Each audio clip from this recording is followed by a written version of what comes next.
Let's say you're out working in the garage, or maybe you're at the sink doing dishes, and your son, your 8-year-old son, he comes in the house, or he comes in the garage, and he walks up behind you, and he says, Mom, Dad, can I kill this? It's likely that you're going to have a question before you have an answer. What's the question going to be? Mom or Dad, can I kill this? Well, the question's going to be this. What is it? If it's a cockroach, yeah, smash it, kill it. If it's your younger sister, no, don't do that. You have to answer the question, what is it? And when we are asking the question about what is in the womb of a human mother, once we get that answer, then the abortion debate is settled. We know who has the right to become one of us. Who has the right to become one of us? You see, what else could be in a pregnant human's womb? The science of embryology now tells us it's not just a blob of cells. It's not just some kind of protoplasm. It is a complete, living human being. It's complete with a human nature. And if left to itself, it will develop into a fully grown, healthy human being. And so if we ask the question, what is it? And if the answer is, it's a human, then do we have a right to kill it? No. You see, human rights says that we don't kill innocent human beings. And if we answer the question, what is it? That's a human, then we don't have the right to kill it.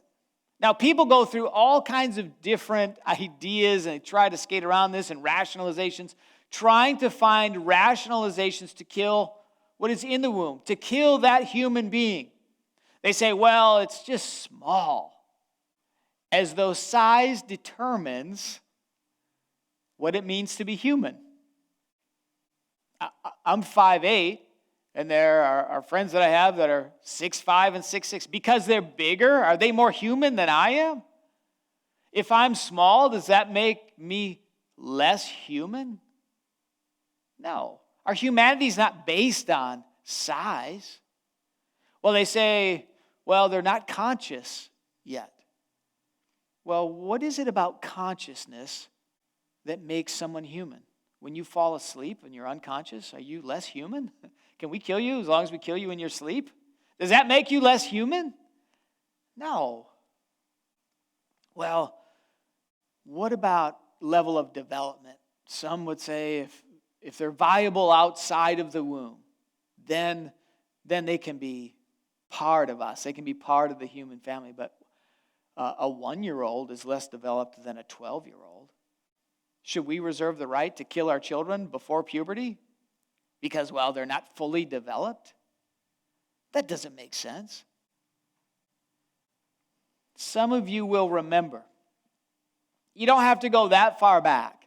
You will remember when you couldn't take pictures with your phone.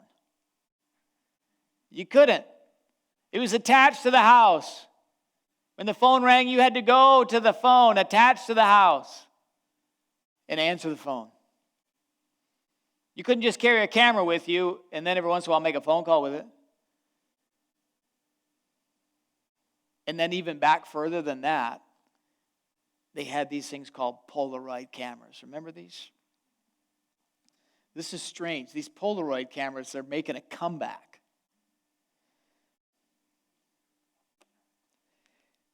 And what was amazing about these Polaroid cameras is that you could take a picture. Let's try this.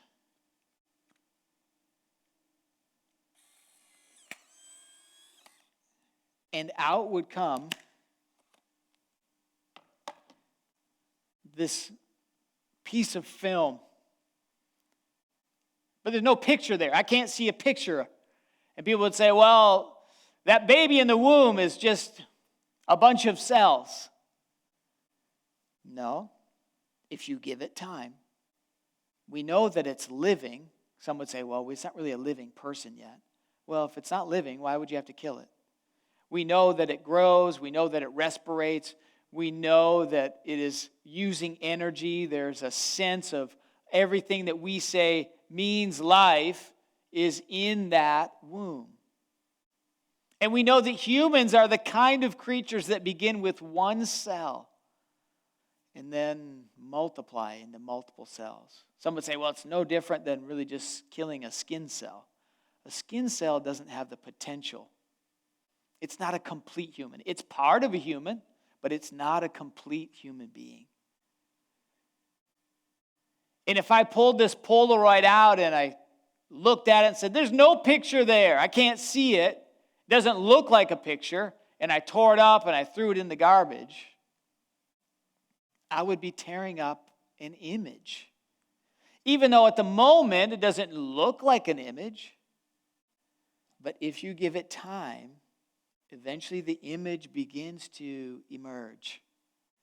And that's the way humans develop in the womb. They start with one cell, and this is science. That single cell is a fully distinct human. You say, well, it's dependent on the mother. Yeah, so is a 1-year-old. A 1-year-old is dependent as well. So we can look at size and level of development and degree of dependency. Those don't really determine what it means to be human, what it means to be one of us. Because all of us started way back then. All of us started as that one cell. So what's a pregnant human pregnant with?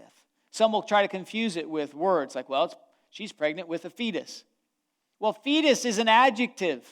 It's a descriptor of a level of development. When we dissected fetal pigs, they were pigs in fetal development. So it's a fetal what? It's a fetal human. It's a human in fetal stage, but it is human. Shouldn't it have the right to be one of us?